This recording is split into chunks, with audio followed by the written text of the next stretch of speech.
तपाईँहरू ड्राइभिङ लाइसेन्सको यो पेमेन्ट सेक्सनमा आउँदाखेरि तपाईँले प्रब्लम फेस गरिराख्नु भएको छ भनेपछि पेमेन्ट चाहिँ त गर्न मिलिरहेको छैन। तपाईँले इस्युबाट पेमेन्ट गर्नुभयो भएन, त्यसपछि कनेक्ट आइपिएस तपाईँसँग छैन भने तपाईँले इजिली तपाईँलाई स्क्रल डाउन गर्नुभयो भने यहाँ चाहिँ एउटा तपाईँहरूलाई चाहिँ क्युआर कोड दिएको हुन्छ होइन। त्यो क्युआर कोडलाई तपाईँले स्क्रिनसट गर्नु होला। स्क्रिनसट गरिसकेपछि तपाईँको मोबाइलमा जान्छ। त्यसपछि चाहिँ तपाईँले आफ्नो मोबाइलमा भएको मोबाइल ब्याङ्किङ अथवा इस्युआलाई खोल्नु होला। इस्युआलाई खोलिसकेपछि त्यहाँ चाहिँ स्क्यान गर्ने हुन्छ। स्क्यानमा तपाईँले फोटो ग्यालेरीबाट सिलेक्ट गरेर त्यसलाई स्क्यान गर्नुपर्ने हुन्छ।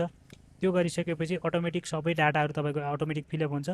बट तपाईँले अब त्यहाँ चाहिँ पैसा चाहिँ 1000 रुपियाँ अथवा 500 कति छ तपाईँको फी होइन, त्यो इन्क्लुड गरेर चाहिँ तपाईँले सबमिट गर्नुभयो भने चाहिँ अटोमेटिक तपाईँको जुन चाहिँ फर्म के अरे फर्मको लागि दस्तो छ त्यो चाहिँ पे हुन्छ।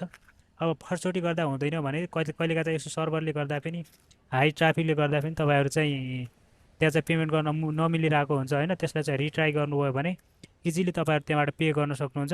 किनभने त्यहाँ टाइम लिमिट दिएको हुन्छ कि तपाईँको चाहिँ आज राति 11 बजेभित्र चाहिँ तपाईँले पेमेन्ट गरिसक्नुपर्ने छ भनेर यस्तो भनेको हुन्छ। सो त्यसको लागि तपाईँहरूलाई चाहिँ त्यस्तो तपाईँलाई दिएको छ भने अथवा तपाईँको त 11 बजेपछि त्यो एक्सपायर भइसक्यो भने तपाईँलाई अर्को क्युआर जेनेरेट हुन्छ कि त्यो लिङ्क चाहिँ इन्भ्यालिड हुन्छ। अथवा तपाईँलाई भाउचर दिएको पनि हुन्छ, त्यहाँ भाउचरबाट पनि तपाईँहरू चाहिँ अथवा नजिकको ब्याङ्कमा गएर त्यो भाउचरबाट पनि पे गर्न सक्नुहुन्छ। अब त्यति टाइम हुन्न तपाईँहरूलाई। मेन भनेको एकदम इजिएस्ट वे भनेको त्यो क्युआरबाट तपाईँहरू चाहिँ आफ्नो मोबाइलमा भएको जुन चाहिँ मोबाइल ब्याङ्किङ छ त्यहाँ जाने, त्यहाँबाट चाहिँ त्यसलाई स्क्यान गर्ने, स्क्यान गरेर अटोफिल डाटा हुन्छ। अटोफिल डाटा भइसकेपछि त्यहाँ चाहिँ आफ्नो पेमेन्ट हानेर इजिली चाहिँ पे गर्ने।